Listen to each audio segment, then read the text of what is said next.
Olá! Hoje eu vou falar sobre como contornar a dor e a sensibilidade nos procedimentos de raspagem periodontal. Eu sou a professora Cristina Miura, idealizadora do Periodiária, que vai falar sobre essa periodontia de todos os dias que todos nós atendemos. Enfim, sobre dor e sensibilidade em raspagem, isso é sempre um problema e isso era um problema na minha vida que eu vou ensinar como vocês vão solucionar. E eu sempre recebo perguntas como: a gente precisa anestesiar sempre? Nós vamos anestesiar em todas as sessões? Como é que a gente faz em relação à anestesia? Vai deixar o paciente todo anestesiado? Enfim, tem algumas coisas que a gente precisa pensar primeiro. Primeiro, a periodontia, em geral, ela se propunha para um procedimento que era considerado torturante pela maior parte dos pacientes. Porque a gente vai anestesiar, vai instrumentar para conseguir deixar uma superfície radicular perfeitamente limpa, lisa e dura, remover a totalidade do cálculo subgengival, sob pena de não conseguir resolver o tratamento periodontal. E assim sempre foi, e eu tinha sempre o grande problema de muita sensibilidade pós-operatória, muita sensibilidade transoperatória, ou seja, a gente sempre tinha que interromper o procedimento para anestesiar e o paciente, ninguém gosta de anestesia, e na periodontia ficava a dúvida: nós vamos anestesiar a boca toda? Nós vamos anestesiar toda a região? E assim se fazia, e com o passar do tempo, de algumas semanas, o paciente às vezes começava a relatar uma sensibilidade tamanha que ele não conseguia nem respirar. Ou seja, se a raspagem acontecesse no inverno, ficava mais difícil ainda, porque se passasse um ventinho frio, ele sentia logo aquela sensibilidade, aquela dor por conta do vento frio, ou ele tinha que começar a escovar os dentes com água aquecida, senão ele nem conseguiria escovar os dentes, tamanha a sensibilidade. Tudo isso era consequência desse tratamento periodontal que não bastasse ser desconfortável e torturante e precisando de muita anestesia, o paciente ainda tinha essa intercorrência. O paciente ainda tinha a grande dificuldade de entender que aquilo que a gente tinha feito ia promover uma melhora, porque muitas vezes ele está bem, ele não tinha sintoma nenhum, mas depois do procedimento de raspagem ele começava a ter dor que ele não tinha, e aí ele começava a ter dor quando ventava, quando ele tomava água, quando ele escovava os dentes, por conta dessa sensibilidade dentinária. Tudo isso foi resolvido pela seguinte proposta. A gente conseguiu entender com o passar do período, a ciência, que a doença periodontal não é causada por cálculo, e como cálculo nunca foi fator etiológico de doença periodontal, a remoção completa do cálculo também não era a solução do tratamento. Já há muito tempo a gente devia ter pensado nisso. Muitos estudos já foram conduzidos com o passar do tempo, como por exemplo a abertura de um retalho para raspagem, a aplicação de PVPI na superfície radicular sobre o cálculo e o fechamento do retalho e a formação sim de epitélio juncional longo, mostrando que o problema não era o cálculo em si. E muitos estudos foram conduzidos em direção a questionar sobre qual é o fator etiológico do cálculo, qual é a plausibilidade de conseguir remover a totalidade do cálculo ou não, até que os estudos foram evoluindo para entender que talvez a remoção da totalidade do cálculo não fosse o fator-chave e que talvez fazer uma instrumentação radicular subgengival tão intensa, tão severa, a ponto da gente remover tanto tecido dentinário, a ponto da gente buscar tão com unhas e dentes uma superfície dentinária super lisa, essa busca do cemento descontaminado, da remoção de uma camada superficial de cemento doente, isso talvez não seria tão importante e de fato não é. Isso para dizer que mudou. Quem ainda está fazendo isso, escuta por favor que não é mais assim. Os estudos recentes mostraram que a parte mais inflamatória é a superfície radicular, que tem a parte mais inflamatória, que é a superfície das bactérias gram-negativas, que é o LPS, é o lipopolissacarídeo de superfície que as bactérias têm, vivas ou mortas, e por si só elas já são inflamatórias. E que essa camada de LPS, ela está só na superfície radicular, ela não penetra tão profundamente quanto se imaginava e que basta-se que tenha uma superfície radicular biocompatível, ou seja, não precisa mais fazer aquela instrumentação horrorosa, intensa, desgastadora. E a ciência mesmo esteve questionando se seria mesmo tão proveitoso a remoção de tamanha quantidade de tecido dentinário. E não é proveitoso, isso não importa. Até que então, com o passar do tempo, surgiu uma super proposta de solução, que ela se chamou Full Mouth Disinfection, que seria uma proposta de desinfecção da boca toda num período curto.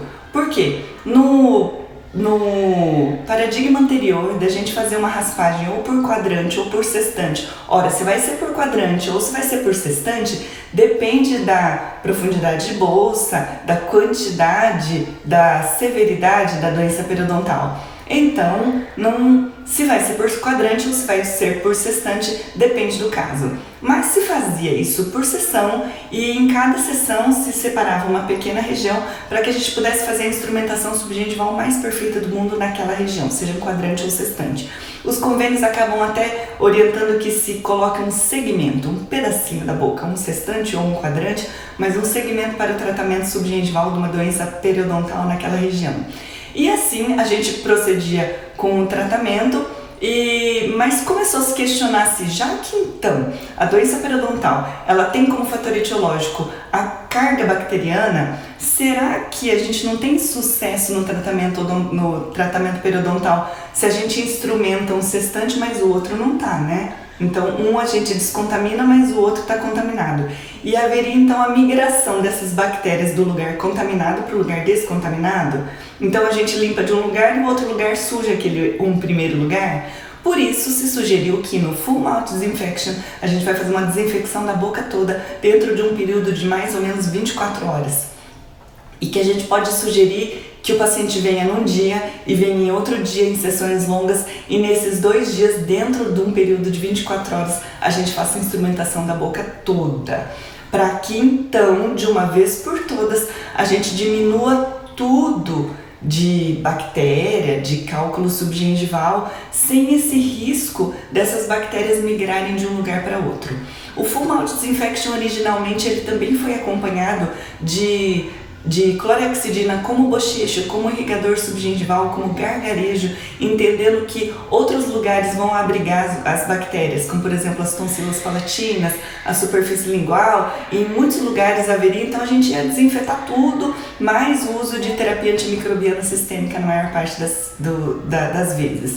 E isso causou um grande espanto, e os periodontistas me perguntam, arrepiados, de cabelo arrepiado, assim, mas como a gente vai fazer uma raspagem da boca toda? Não é uma sessão muito longa, o paciente vai ficar desgastado, vai ficar cansado, enfim. Se nós fizermos dentro daquele paradigma anterior, que a gente vai fazer uma super raspagem com super alisamento, até deixar a superfície radicular perfeitamente limpa, lisa e dura, talvez a gente vai levar uma eternidade, muitas horas clínicas, e talvez a gente não consiga concluir, talvez a gente precise anestesiar realmente a boca toda e um pouco mais, e o paciente vai ter muita dor pós-operatória.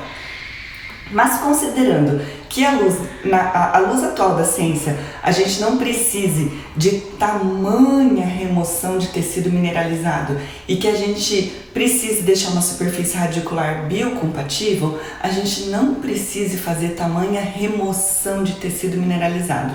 Ponto 1, para aumentar o conforto do paciente. Então, se a gente não vai remover tudo isso, a sensibilidade pós-operatória, pós-raspagem, reduziu drasticamente. E a complexidade do procedimento também reduziu drasticamente.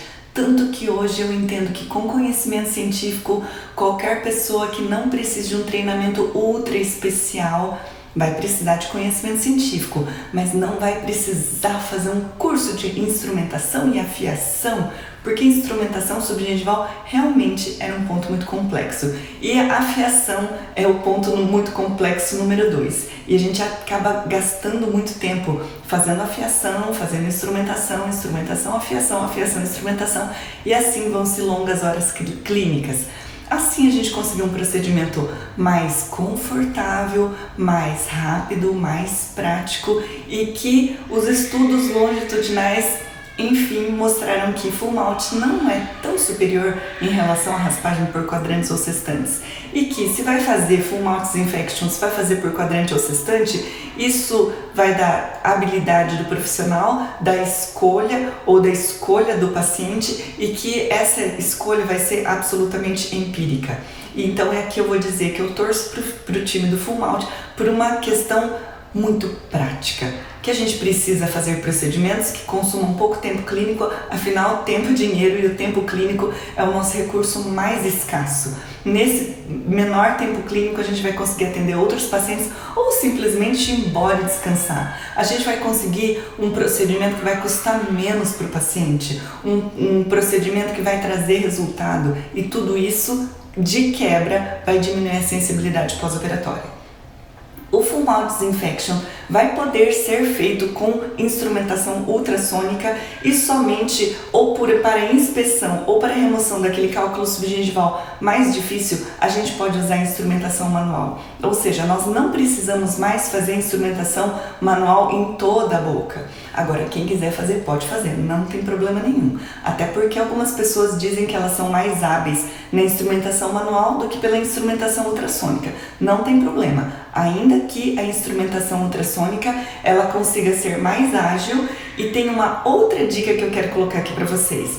Quando a gente for usar ultrassom, a gente não vai usar ultrassom no mais forte, na intensidade mais forte. Isso também aumenta a sensibilidade e a vibração aumenta muito o desconforto do paciente. Ora, nós não estamos falando aqui desde o começo que a gente quer um procedimento mais confortável para o paciente? Se a gente quer um procedimento mais confortável, por que a gente vai usar o ultrassom numa intensidade tão desconfortável? A gente pode usar o ultrassom numa vibração menor e assim que a gente tenha detectado um cálculo subgengival maior, a gente vai fazer um aumento da intensidade desse ultrassom e a gente vai conseguir então os resultados que a gente quer. Então, a gente vai conseguir instrumentar melhor. E a outra pergunta que começa a surgir na cabeça de vocês é: mas fazer instrumentação ultrassônica não vai aumentar a quantidade de riscos na superfície radicular? Enfim, os últimos estudos relacionados ao ultrassom mostraram o contrário, que os ultrassons modernos, eles são uma vibração tão efetiva que eles produzem menos riscos à superfície dentinária do que a instrumentação manual. E mais, hoje a gente vai dizer que esses riscos na superfície radicular nem são os mais relevantes, porque o mais relevante é a gente conseguir controlar a microbiota do indivíduo, que não importa se vai ter mais risco ou menos risco, porque mesmo os pacientes muito bem controlados, eles vão ter um pouco mais de microbiota periodontopatogênica por conta da suscetibilidade. Em outras palavras, quem tem mais tendência a ter doença periodontal sempre vai ter mais bactéria periodontopatogênica. Não importa o método, não importa se vai ter mais risco, não importa se vai ter menos risco. Agora eu vou colocar outra coisa, tá? A gente fica às vezes se baseando muito nos estudos científicos, onde eles fazem aquela microscopia eletrônica de varredura, fazem muitos cálculos sobre a irregularidades da superfície. Não tem problema nenhum, isso é muito importante na ciência, que eu quero dizer. Mas eu quero dizer que a gente não pode ficar aferrado só a isso, mas pensa que a gente faz restaurações subgengivais ou ao nível gengival com amálgama, que vai acabar sofrendo expansão, ou com resina composta, que com o tempo vai acabar sofrendo degradação marginal. Gente, pensa na quantidade de irregularidades que o corpo tolera sem que necessariamente acabe causando doença. Então não é porque a gente acabou causando um risquinho a mais ou a menos por conta de ultrassom que a gente vai ter doença, entendeu? Não é esse o detalhe. O fundamento é o equilíbrio da microbiota.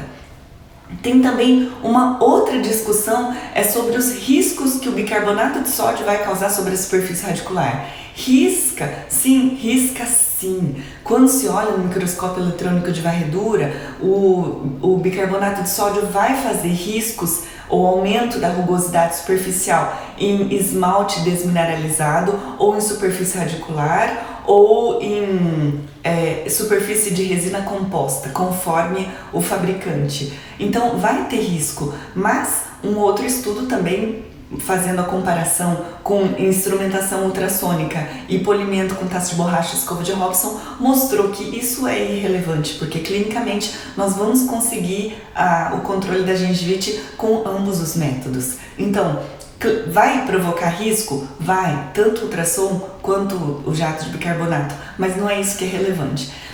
Tanto que não é relevante que eu encontrei um estudo que ele está mostrando sobre a comparação de ultrassom e jato de bicarbonato. É um estudo de agora, de agosto de 2019, no Journal of Clinical Periodontology. E eles estavam usando o ultrassom ou jato de bicarbonato para saber se o que é que faz mais diferença, e os dois acabam tendo o mesmo resultado. Eu vou ainda gravar um outro vídeo só para falar sobre isso, para dizer que não é isso que é o mais importante. O mais importante é que a gente consiga o controle da microbiota. E voltando à nossa pergunta desse vídeo, como é que a gente faz para controlar a sensibilidade? Primeiro, a gente vai repensar esse método de remoção excessiva da superfície dentinária. Justifiquei tudo para explicar que não vai ser necessário que se remova tudo aquilo. A gente vai pensar na intensidade do ultrassom, só de pensar na diminuição da intensidade de ultrassom, na diminuição do uso de ultrassom e instrumentação manual tão forte para remoção de tudo isso, a gente já vai diminuir a necessidade de anestesia, vai tornar esse procedimento muito rápido, muito prático e também muito confortável. Agora, o que não pode fazer? Em full mouth disinfection, em nenhum outro método, a gente não pode instrumentar sem uma sondagem. Obviamente tem que fazer uma sondagem, escolhe o método, vai ter que fazer o registro dessa sondagem e tem que sondar primeiro, saber o quanto que estava de profundidade de bolsa antes e depois quanto ficou de profundidade de bolsa depois, porque senão você não vai saber se piorou ou se melhorou. E outra, a sonda periodontal ou o instrumento manual vai servir para que você sinta se existe cálculo residual. Então também não pode deixar cálculo residual. Como é que a gente faz para saber se ficou com cálculo residual ou não? Passa ultrassom, sente com a pontinha, passa a sonda, sente com a pontinha se existe uma irregularidade. Você vai sentir, vai cair numa pelota e aquilo ali é o cálculo subgengival. Vai remover até a completa remoção. Ai, mas como é que eu vou saber se eu removi tudo ou não? Como você vai saber se você não souber no próximo retorno de reavaliação, onde ficou um cálculo subgengival incompatível com a saúde, aquilo ali não vai fechar a bolsa. Então, no não fechamento de bolsa, a gente vai fazer tratamento cirúrgico? Não, você vai fazer mais uma instrumentação. Por quê? Com algumas instrumentações sucessivas, que é o que a gente fala no método perodiária, que a gente deixa assim somente por último, somente para quando realmente for muito difícil a remoção ou quando for muito difícil o acesso, a gente vai fazer retalho para raspagem. Mas se não, a gente consegue excelentes resultados somente com a instrumentação manual. Então, quem vai te dizer onde sobrou cálculo residual é a bolsa residual. Onde tem bolsa residual tem alguma coisa, onde tem fumaça tem fogo, onde tem cálculo residual identifica. E a outra coisa que não pode fazer só raspagem e dispensar, não fazer reavaliação e não fazer manutenção. Essa é a chave para o insucesso. Tratamento periodontal é tudo, é diagnóstico, é tratamento, mais uma reavaliação depois para você saber se teve resultado e mais a fase de manutenção para que você consiga manter os resultados. Se você não fizer isso, tem grande risco de recidiva de bolsa. Ah, mas e se ainda assim a dor persistir, a sensibilidade persistir, nada melhora, o paciente tem muita dor? Aí a gente vai começar a pensar em outras causas, como possíveis outras causas seriam principalmente trauma oclusal. Avalie a possibilidade de trauma oclusal, investigue lesões de abfração, facetas de desgaste incisais, meia-lua em canino, sinais de trauma oclusal, parafunção, má oclusão. Tudo isso pode acabar piorando ou pode acabar levando a lesões cervicais não cariosas do tipo a bifração, e isso também leva a dor. Então tem que resolver a causa. Avalia também se a escovação não é traumática. Escovação traumática também vai trazer sensibilidade, vai levar a dor. Avalia se não tem erosão por alimentos ácidos. Às vezes o paciente tem o hábito de consumir ou de gostar muito de alimentos cítricos, de ainda mais fazer uma escovação traumática, ou fazer muito uso de refrigerantes, que os refrigerantes eles podem acabar causando essa erosão ácida, e tudo isso pode acabar piorando essa sensibilidade. E alguns pacientes são naturalmente mais sensíveis à dor, também tem isso para avaliar. O que a gente vai fazer se ainda tiver dor? A gente pode fazer uso de verniz fluoretado, com laser terapia de baixa potência sobre ele, isso tem um bom resultado. A gente pode acabar usando os produtos com os dentifrícios que tem alguns agentes protetores, como por exemplo o Colgate Sensitive ou o Sensodyne Repair, que são os dentifrícios mais modernos com algum produto que possa ter um efeito dessensibilizante, ou os próprios produtos dessensibilizantes que também acabam melhorando. Mas tudo isso, para tudo, a gente tem que chegar à causa, chegar à origem da questão para que a gente consiga controlar isso no paciente. Então, é o que eu tinha para hoje. Eu aguardo aqui a sua pergunta, o seu comentário, o tema para um possível próximo vídeo, e agradeço demais a sua atenção. Até o próximo vídeo.